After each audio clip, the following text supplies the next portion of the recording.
Hello everyone, good morning, Radhe Radhe. कैसे हैं आप लोग? आई होप कि आप लोग बहुत अच्छे होंगे, स्वस्थ होंगे, मस्त होंगे, अपनी वेट लॉस जर्नी में, अपनी डेली लाइफ में बहुत ही ज़्यादा व्यस्त होंगे। तो जो लोग भी मेरा वीडियो फर्स्ट टाइम देख रहे हैं, हो सके तो हमारे चैनल को सब्सक्राइब कर दे, लाइक कर दे एंड शेयर कर दे। फ्रेंड, आज मैं स्टार्ट कर रही हूँ अपने ब्लॉग का किचन से।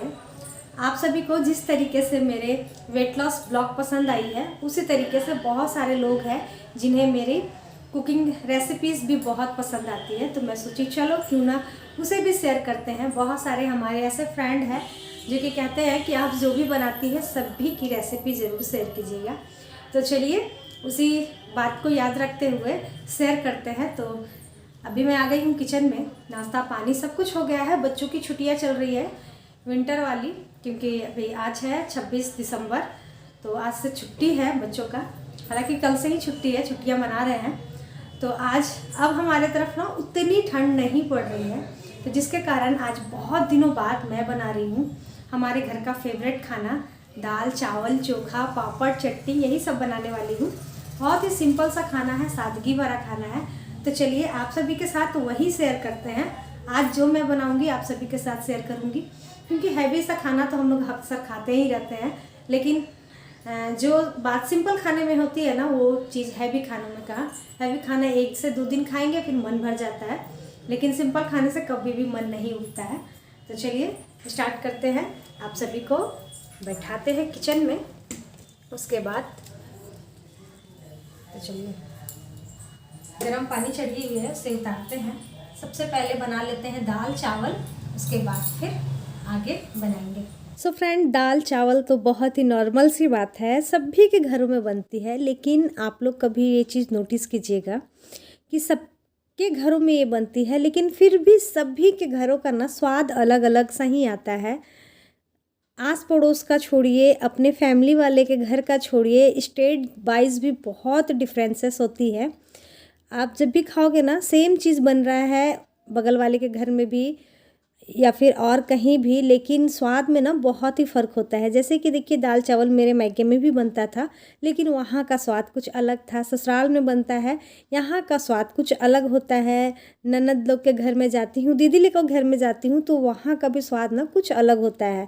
तो सब तरीके का स्वाद होता है हर किसी चीज़ का। तो मुझे ये सब ना पसंद है, और साथ ही ना मुझे ये देखना बहुत पसंद है। जैसे कि मैं तो काम करती हूँ तो चलिए ठीक है, लेकिन और कोई भी काम करता है ना, तो वो सब ना मुझे देखना बहुत ही अच्छा लगता है। तो हो सकता है आप सभी को भी शायद ये सब बातें पसंद आती होंगी, ऐसा मुझे लगता है। क्योंकि मुझे ना कोई और काम करते रहता है ना, तो बहुत ही अच्छा लगता है। मतलब मन ना लगा हुआ रहता है कि चलो उनसे बातें भी कर रहे हैं और साथ के साथ काम भी हो रहा है, तो ये चीज़ बहुत अच्छा लगता है। तो चलिए फ्रेंड, दाल चावल मैं दोनों चढ़ा दी हूँ। और हमारे तरफ ना हम लोग ऐसे ही चावल बनाते हैं, जैसे कि जो माड़ जिसका निकलता है ना, उस तरीके का ही चावल बनाते हैं। और पहले तो दाल भी हम लोग पतीले में ही बनाते थे, लेकिन जब से कुकर का चल गया है तब से कुकर में ही बनाते हैं। लेकिन हाँ, एक बात है कि जब हम लोग कोयले के चूल्हे में जब खाना बनाते थे ना, तो उस वक्त ना दाल भी हम लोग डेगची में ही बनाया करते थे, और उसका स्वाद ना और भी अच्छा आता था। तो चलिए दाल में भी हल्दी नमक तेल डाल दी हूँ। चलिए दाल चावल दोनों मैंने रख दिया है। अब जब तक ये बनती है तब तक घर का और भी बहुत सारा काम होता है, उन सभी को कर लेते हैं। और नहीं कुछ काम रहा तो फिर वीडियो को एडिट करने के लिए बैठ जाएंगे। तो चलिए, तो जितने देर में मेरा दाल हो रहा था उतनी देर में मैं थोड़े से ब्लॉग्स को एडिट कर ली हूँ। उसके बाद मैं फिर से आ गई थी किचन में, और यहाँ पर अभी मैं चढ़ा दी हूँ आलू बॉईल होने के लिए। वैसे मैं दाल के साथ ही आलू बॉईल होने के लिए चढ़ाती हूँ हमेशा, लेकिन अभी क्या हो रही है ना, ये नई वाली जो आलू आई है इसमें बहुत ज़्यादा मिट्टी लगा हुआ रहता है, जिसके कारण मैं दाल के साथ देना अच्छा नहीं समझी, और चावल के साथ भी देना नहीं समझी ठीक, कि पता नहीं अगर थोड़ा सा भी अजीब सा स्मेल करता है, क्योंकि मिट्टी लगी हुई रहती है ना, चाहे जितना भी धो लीजिए। थोड़ा सा होता है, डर सा लगता है। और ऐसे अलग से अगर बॉईल करके बनाएंगे तो फिर वो पूरे अच्छे से मिट्टी धुल जाएगा और छिलका फिर अच्छे से निकल जाएगा ना। तो इसीलिए मैं दाल बन गया था तो उसके बाद फिर लगे हाथ तुरंत मैं आलू को भी बॉईल कर दी थी। जब तक आलू बॉईल हो रही है तब तक मैं मिर्ची को, प्याज को, टमाटर को, इन सभी को कट करके रख ले रही हूँ ताकि जल्दी जल्दी मेरा खाना भी बन जाए। और ये नॉर्मल सा खाना, दाल चावल चोखा, सुनने में तो बहुत ही नॉर्मल लगता है, लेकिन अगर थोड़ा सा आप इसे ध्यान देकर बनाएंगी ना तो फिर मतलब इससे बेस्ट कुछ भी नहीं होता है। बहुत दिनों बाद हम लोग ये चीज़ खा रहे थे, वरना ठंड के समय में तो बस रोटी रोटी रोटी रोटी ही बन रहा था। और मेरे लाइफ का फर्स्ट ऐसा ईयर होगा जबकि मैं इतने दिनों तक रोटी खाई हूँ, वरना हमारे घर में चावल तो प्रतिदिन बनना ही बनना होता है। यहाँ तक कि वेट लॉस जर्नी के टाइम में भी मैं चावल ही खाई थी और इसी तरीके का चावल हमारे घर में बनता है। तो शायद यही रीज़न है। बहुत सारे लोग मुझसे पूछते भी है कि वेट लॉस में कैसे चावल खाकर वेट कम होता है, हमारा तो भाई नहीं होता है। तो देखिए हम लोग तो भाई इसी तरीके से चावल बनाते हैं। चावल जैसे ही अच्छे तरीके से पक जाता है, उसका जितना भी माड़ होता है सब मैं निकाल देती हूँ। हो सकता है जितना भी फैट होगा 80% फैट इसी में निकल जाता है। इसी के कारण मेरा अच्छे से वेट लॉस हुआ। और फिर जब तरीका खाने का सही होता है ना डियर, तो फिर आप जो भी खाइए, चावल खाएं, रोटी खाएं, जो भी खाएं, कोई फ़र्क नहीं पड़ता है, आपका वेट लॉस होता ही होता है। बस आपका नीयत और खाने का तरीका अच्छी होनी चाहिए। तो दाल भी बन गया था, चावल भी बन गई थी, आलू भी बॉईल हो गई है, दोनों गैस भी खाली हो गई थी, दोनों चूल्हे, यानी कि मैं एक साइड में चढ़ा दी हूँ टमाटर जलने के लिए। वैसे तो हस्बैंड जी का कहना था कि मूंगफली के चटनी बनाने के लिए, यानी बादाम के, कच्चे बादाम की चटनी बनाने के लिए, लेकिन वो मैं नहीं बनाई। मैं सोची चलो आज टमाटर का ही चटनी बनाते हैं, क्योंकि देसी टमाटर आई हुई थी और इसमें थोड़ी सी खटासपन होती है ना, तो बहुत अच्छा लगता है। तो इसीलिए उसे मैं पकने के लिए रख दी हूँ। और साथ के साथ यहाँ पर मैं थोड़ा सा ज़्यादा क्वांटिटी में तेल ली थी कि इसी तेल में मेरा सब कुछ हो जाएगा। तो सबसे पहले तो मैं पापड़ तल दी हूँ, क्योंकि पापड़ में ही सबसे ज़्यादा तेल लगता है, मतलब उसमें तेल का थोड़ा सा क्वांटिटी होता है। तो जब पापड़ तल ली थी मैं, उसके बाद फिर तेल को निकाल ली हूँ, बहुत ही आराम से निकाल ली हूँ। उसके बाद जो मैंने प्याज को कट करके रखा था उसे डाल दी थी। उसके बाद फिर हरी मिर्ची भी डाल दी हूँ कट करके, ज़्यादा मैं नहीं डाली क्योंकि बच्चे खाते हैं ना तो तीखा उन्हें पसंद नहीं है। और साथ के साथ इधर आलू भी मेरा अच्छे से बॉईल हो गया था, तो इसे भी फोड़ लेते हैं। और सच में बताऊँ, चोखा तो हम लोग मतलब मैके से बनाते आ रही हूँ मैं। हमारे मैके में तो खैर इस तरीके से नहीं बनता है, कच्चे प्याज से बना करता था, लेकिन ससुराल में इसी तरीके से देखी थी। लेकिन एक और चीज़ है कि जैसे मैं यहाँ पर देखी थी वैसे बनाती थी ना, फिर भी वो वाला स्वाद नहीं आता था। लेकिन ये वाली जो है ना चोखा, ये मेरे हस्बैंड जी ने मुझे बताया था। उन्हें खाना बनाने मैं ही सिखाई हूँ, लेकिन जब भी वो आलू की भुजिया बनाते हैं और चोखा बनाते हैं ना, तो उसका अलग ही एक स्वाद आता है। जब भी एक दो बार मुझे वो बना कर खिलाए थे, जब मेरी तबीयत ख़राब थी, मैं बोली मैं भी बनाती हूँ, लेकिन मेरे बनाने के तरीके में ऐसी खुशबू कभी भी नहीं आती है, ऐसा स्वाद नहीं आता है। तो वो मुझे बताएं कि देखो इस तरीके से इतना प्याज ही लाल करना होगा, उसके बाद से फिर तुम जब आलू को फ्राई करोगी ना, तो इतना फ्राई कर दो कि तुम्हें हाथ से उसे मतलब मसाले की ज़रूरत ना पड़े, बिल्कुल इस तरीके से। तो जब से वो बताया है मुझे ना, तो मैं ऐसे ही बनाती हूँ और सेम स्वाद आता है। तो हमारा चोखा भी बन गया था और जो बचा हुआ तेल था मैं फिर से उसे डाल दी हूँ। तो तेल डालने के बाद थोड़ा सा जीरा डाल दी थी, उसके बाद फिर लहसुन डाल दी थी। लहसुन जब हो गया था उसके बाद प्याज और फिर हरी मिर्ची डाल दी हूँ। इन सभी को अच्छे से पकाऊंगी, क्योंकि अब है बारी हमारे दाल को तड़का लगाने के लिए। तो जैसे ही प्याज थोड़ा सा हो गया था ना, मैं कड़ी पत्ता अभी डाली थी, क्योंकि तेल में डायरेक्ट मैं कड़ी पत्ता डालती हूँ ना तो पूरा तेल उड़ जाता है। तो प्याज डालने के बाद ही कड़ी पत्ता को डाल देती हूँ, स्वाद तो परफेक्ट आ ही जाता है। तो इसीलिए प्याज के साथ ही डालती हूँ। प्याज जब डाल दी थी उसके बाद फिर हम डाल दिए हैं आधा टमाटर।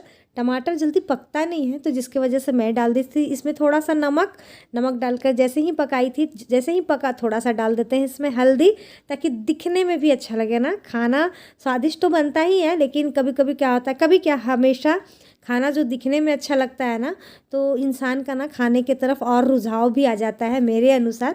तो खाना दिखने में भी उतना ही अच्छा होना चाहिए जितने कि खाने में। तो चलिए अब हमारा मसाला अच्छे से फ्राई हो गया है, यानी कि प्याज, लहसुन, टमाटर, कड़ी पत्ता सब हो गया था। उसके बाद फिर मैं डाल दी हूँ दाल, जो कि पका के रखी थी, बस उसमें हल्दी और नमक ही डाली थी और कुछ नहीं डाली थी। अब ये हो गया है, इसमें थोड़ा सा उबाल लाएंगे तो भी अच्छा है, नहीं लाएंगे तो भी अच्छा है। और ये वाली दाल के साथ ना कुछ भी आपको लेने की ज़रूरत नहीं पड़ेगी, अगर आप दाल चावल भी खा लोगे ना वो भी बहुत अच्छा होगा। लास्ट में इसमें मैं डाल दी हूँ थोड़ा सा धनिया की पत्ती, थोड़ा सा गरम मसाला भी डाल सकते हैं, लेकिन मैं नहीं डाली थी। वैसे तो जैसे मैं बोली आप सभी को कि दाल चावल भी खा लेते हैं, लेकिन हमारे घर के चटोरे इंसान जो है उन्हें दाल चावल बिल्कुल भी अच्छा नहीं लगता है। तो फिर उसके लिए मैं और भी व्यवस्था की थी। तो हमारा दाल भी बन गया था, चावल भी बन गया था, चोखा पापड़ बन गया था। अब लास्ट आइटम था वो है टमाटर की चटनी। इस तरीके का टमाटर की चटनी कौन कौन खाया है कमेंट कर कर ज़रूर बताइएगा, और किसे किसे पसंद है वो भी बताइएगा, क्योंकि मुझे ना ये अपने मतलब 7-8 साल की जब मैं थी ना तब से मुझे ये पसंद है। मैं अपने स्कूल सबसे ज़्यादा इसी के साथ चावल खा के जाया करती थी, मुझे आज भी याद है।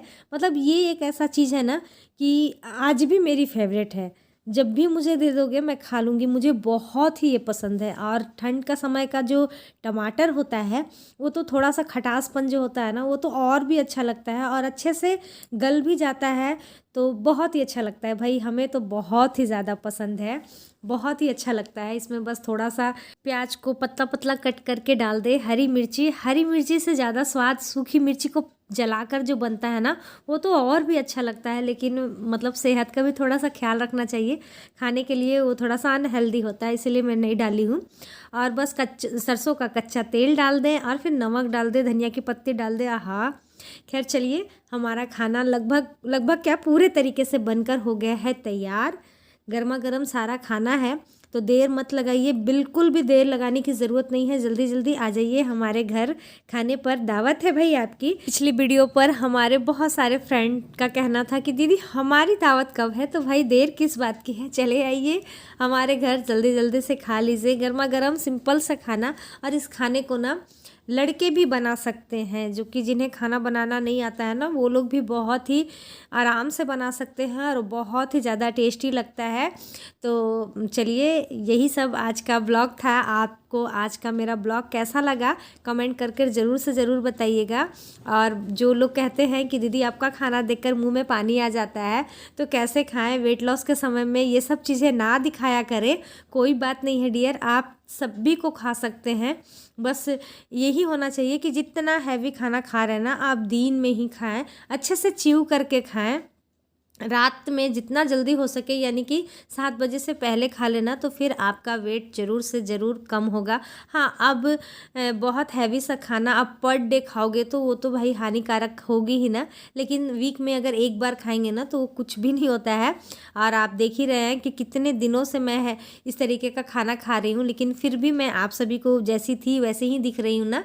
तो यही है कि खाने का तरीका सही होना चाहिए, कब खाना है, कैसे खाना है, कितना खाना है, ये आपको जिस दिन समझ में आ जाएगा ना उस दिन आपका जो घटा हुआ वेट है ना बिल्कुल भी नहीं बढ़ेगा। तो टेंशन बिल्कुल भी ना ले, अब घर में बनाएं खाएं, कोई प्रॉब्लम नहीं है, बस जो मैं बताई बस वही करते जाएं। तो चलिए, पहला निवाला आप सभी को भी खिलाते हैं और खुद भी खाते हैं, और खाकर आप सभी को बताते हैं कि कैसा लगा। माता रानी को प्रणाम करते हैं कि उनकी दया थी हमारे ऊपर कि आज हमें अन्न खाने को मिला, हमारा सौभाग्य था कि आज हम खाना पा सके। इस चीज़ को धन्यवाद करते हुए खाते हैं। और मैं तो खा ही रही थी, हस्बैंड जी से मैं पूछ भी रही थी कि कैसा लग रहा, तो वो बोल रहे कि बहुत ही अच्छा लग रहा। लेकिन इसका मतलब नहीं है कि रोज़ रोज़ तुम दाल चावल चोखा बनाया करो, रोज़ रोज़ नहीं बनाना है कि रोज़ रोज़ खाने से फिर जल्दी से हम लोग बोर हो जाएंगे। कुछ नया नया सा तुम ट्राई करते रहो। बहुत चटोरे टाइप के हैं इंसान मेरे हस्बैंड जी, मतलब खाने को लेकर बहुत ही शौकीन है, वो भी तारीफ़ कर रहे थे कि बहुत अच्छा लग रहा। तो खैर चलिए डियर, आज का ब्लॉग यहीं तक रहने देते हैं, कल फिर मिलते हैं नए ब्लॉग के साथ, नई बातों के साथ, नई उम्मीदों के साथ। Bye bye.